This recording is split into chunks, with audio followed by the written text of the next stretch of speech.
Bonjour et bienvenue dans ce nouveau point lecture. On va donc parler ensemble de mes lectures effectuées courant février et mars.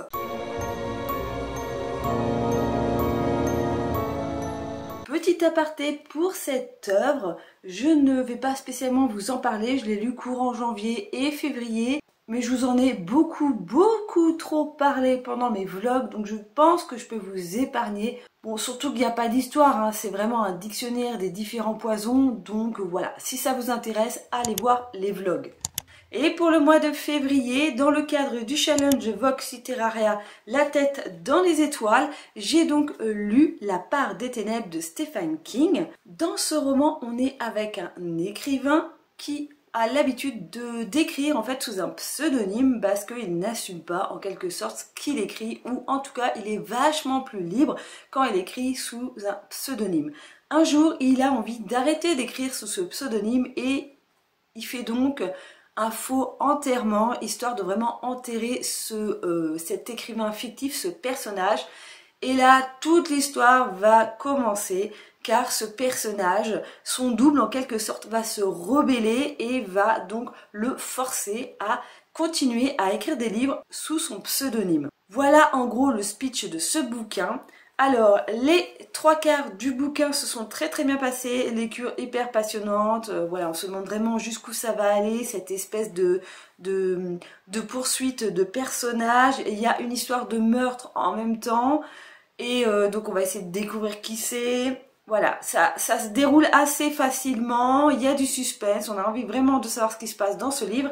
Et arrivé aux 3/4 du bouquin, je ne sais pas, il y a un trou intersidéral, j'ai trouvé que ça devenait totalement plat, limite chiant, et je me demandais clairement quand est-ce que ça allait terminer, pour après, à la fin, rebondir exceptionnellement sur donc une fin totalement magistrale, digne des oiseaux. J'ai beaucoup adoré la fin de ce livre. Sincèrement, tout au long du livre, la note que j'aurais pu lui donner descendait clairement au fil du roman et est largement remontée à la fin de l'œuvre par cette fin que j'ai totalement adorée. Donc je lui ai mis la note de 13/20, ce qui n'est pas très haut comme note, mais voilà, c'est une note globale. Globalement, je trouve que ce n'est pas forcément l'un des meilleurs de King. Il est assez intéressant, il est quand même un petit peu autobiographique, j'ai envie de dire, parce que Stephen King a eu l'habitude d'écrire sous un pseudonyme. Est-ce qu'il veut juste se repentir de cette vie avec deux identités, ou est-ce que c'est totalement fictif? Je ne sais pas exactement, mais bon, je pense qu'il y a quand même une grosse part de sa vie personnelle qui est dans ce livre. Voilà, donc fin hyper sympa qui a largement remonté l'ensemble du bouquin, mais voilà, sur la totalité, pour moi c'est que un 13/20. Le deuxième roman que j'ai terminé, c'est donc Le mystère du lac de Robert McCammon, aussi connu sous le nom de Zéphyr Alabama, aux éditions Monsieur Toussaint Louverture. Alors là on est avec le petit Cory, on va suivre sa 12e année, du mois de mars au mois de mars. On est en 1964, donc dans l'Alabama. Ce petit Cory va donc nous raconter tous les événements qui se sont écoulés pendant une année. Il nous parle un peu des événements qui se passent dans sa ville. Il nous parle en particulier de la procession de la communauté noire qui est dans sa ville. Et ce sont des personnes qui sont adeptes du vaudou. Et ils ont un rituel, c'est de donner à manger aux monstres de la rivière tous les ans, le Damballa. Voilà, et au fil du roman, on va un petit peu découvrir qui est ce monstre, qu'est-ce que c'est.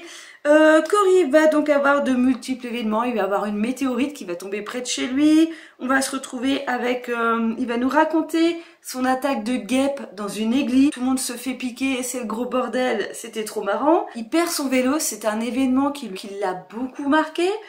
Il y a des inondations, voilà, il y a un enchaînement comme ça dans l'année scolaire de ce petit garçon qui va lui apprendre un petit peu la vie. On est vraiment dans un roman initiatique. Et en même temps, ce que je vous ai pas dit depuis le début, c'est que ce petit Cory, avec son papa qui est livreur de bouteilles de lait, eh bien au début du roman, ils sont témoins d'un accident. Il y a une voiture qui leur passe sous le nez qui dévale une pente et qui se retrouve à être immergé dans un lac. Le papa va essayer d'aller sauver la personne et le conducteur eh bien, est décédé avant cet accident.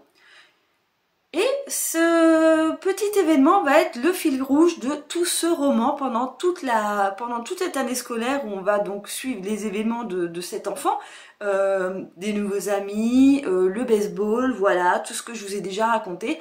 Tout au fil de cette année, il va mener l'enquête. Alors il y a son père d'à côté qui mène l'enquête et lui va mener aussi l'enquête de savoir mais qui est cette personne parce que personne n'a réclamé le corps. Personne sait qui est ce monsieur qui est au volant de cette voiture au fond du lac. Voilà, et c'est une multitude d'événements un petit peu, alors pas surnaturels, mais un petit peu surréalistes on va dire. Il se passe vraiment énormément de choses. Il y a la visite d'un cirque aussi qui va déclencher beaucoup d'événements dans ce livre.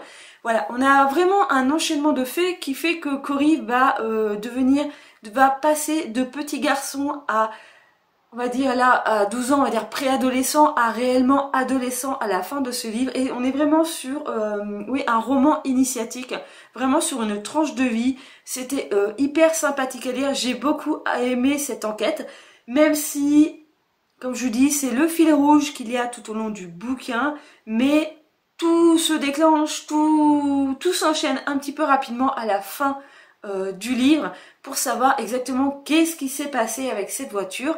C'est peut-être le petit point qui m'a déçu, c'est que ça n'a pas été crescendo tout au long du livre. Il y a vraiment eu des petits, vraiment comme je dis, le fil rouge en bas de page et voilà, t'as des événements dans sa vie et puis en même temps on te rappelle bien à chaque fois, ah ouais non, faut pas oublier qu'il y a cet événement aussi qu'il va falloir qu'on sache au bout d'un moment qu'est-ce qui s'est passé. Et vraiment tout s'enchaîne à la fin et c'est ce qui m'a un petit peu déçu, c'est que ouais, on te donne tout, on te balance tout à la fin, l'air de dire, allez dis bon, ça fait déjà 500 pages que je te bassine. Là on va arriver à la résolution de cet événement. Voilà, c'était un petit peu rapide, j'aurais préféré que ce soit un petit peu plus dilué tout au long du roman. Sinon, ce livre a été extrêmement poignant, il y a des moments hyper émouvants, il y a 2 chapitres où j'ai chialé ma race. Ce livre, je l'ai totalement adoré. On est vraiment dans un style totalement différent de Swan Song. Robert McCammon, c'est ça, c'est celui qui a écrit Swan Song, si je ne dis pas de bêtises. Voilà, il n'y a pas... Franchement, au début du bouquin, j'ai cru qu'il allait y avoir un petit peu de fantastique, des petites touches de fantastique, des petites choses comme ça un petit peu étranges, on ne sait pas trop, mystérieuses. Et finalement, pas tant que ça, parce que voilà, on te fait croire un petit peu, on est un peu dans la tête d'un enfant de 12 ans au début du bouquin, et on te fait croire que voilà, il y a plein de choses fantastiques, cette histoire de monstres dans la rivière. Et voilà, et tous, comment dire, tous les mystères, il y a la lumière qui est faite sur tous les mystères au fur et à mesure du bouquin. Je lui ai mis la note de 16, ça a vraiment été une très très bonne lecture. Franchement, ce livre, j'attendais vraiment depuis de nombreux mois pour le lire, avant de le trouver vraiment pas cher. Alors dans une édition que j'avais pas spécialement envie de lire, mais j'avoue que cette couverture est assez fun. Mon livre a un petit peu morflé parce que j'ai mis quasiment un mois pour le lire, donc il a pris cher. Un autre roman que j'ai lu récemment, fin mars, c'est Le Respire de Sinclair H.J. C'est son premier roman. Alors roman ou nouvelle parce que franchement on est sur 114 pages je crois, un truc comme ça. En bas c'est marqué gothique, spleen lycéen, je ne sais pas comment ça se prononce, et thanatophilie.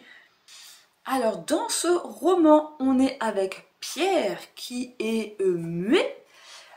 Il a qu'une envie, c'est de mourir. Sa meilleure amie est une gothique. On commence à rentrer totalement dans les clichés dans ce livre, ça je vous le dis dès le début. Ce jeune lycéen, donc suicidaire, est persuadé d'avoir causé la mort de son professeur de français parce que, en gros, je vous explique, il a souhaité la mort de son prof de français et puis le lendemain quand il retournait à l'école, son prof était décédé. Voilà, donc il a une relation assez particulière avec la mort et il a toujours envie de se suicider, mais il repousse ce moment à chaque fois parce qu'il dit tiens, on va voir à quoi ressemble ce nouveau professeur. Le nouveau professeur arrive, il est totalement bizarre, on a l'impression qu'il est un petit peu hors du temps, il est tout blafard, il est très très étrange et avec sa meilleure amie, comme je disais, gothique, ils vont faire des recherches pour savoir mais qui est cette personne? Voilà, et il va s'en découdre peut-être de petites mini-enquêtes sur la vie de son prof, de ce nouveau professeur. Il va avoir une attirance physique, une attirance amoureuse pour ce professeur. Voilà, et on est dans un mélange de mort, d'amour. C'est assez particulier, c'est extrêmement bien écrit, c'est très poétique, c'est extrêmement sympa à lire. Bon, franchement, je n'aurais pas lu un 500 pages avec ce type d'écriture. Parce que c'est sympa, mais c'est sympa pendant 114 pages. Et ça lasse assez rapidement parce que même si c'est extrêmement bien écrit, voilà, c'est comme je dis, c'est très poétique. C'est très dans une ambiance gothique. Il y a des métaphores. Voilà, il y a des choses comme « Car si il vit, il n'est désormais plus qu'un manteau de chair sur une silhouette vide. » C'est ce genre de phrase. « Il était un endroit noir dans une pièce après un cauchemar.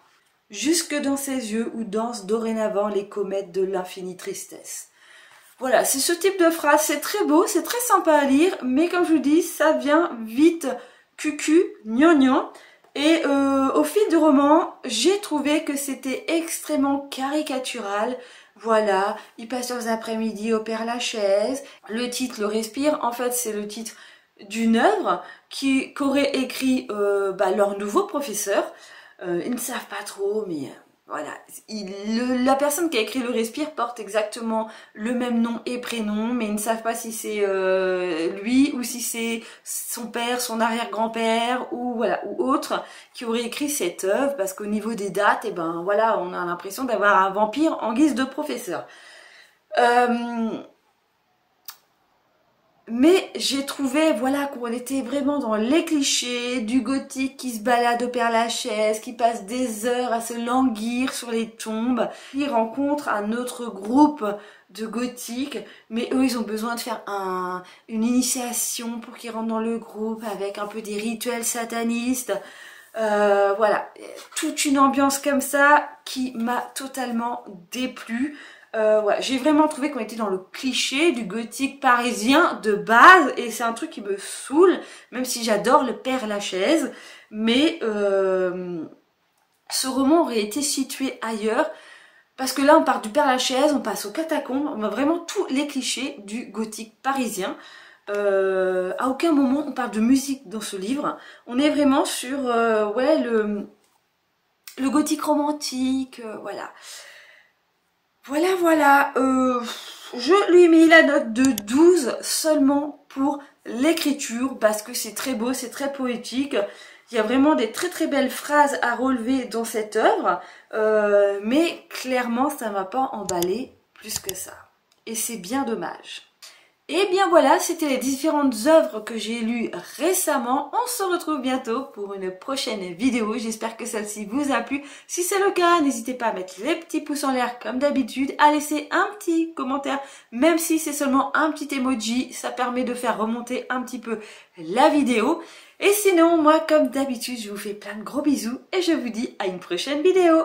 Bye bye!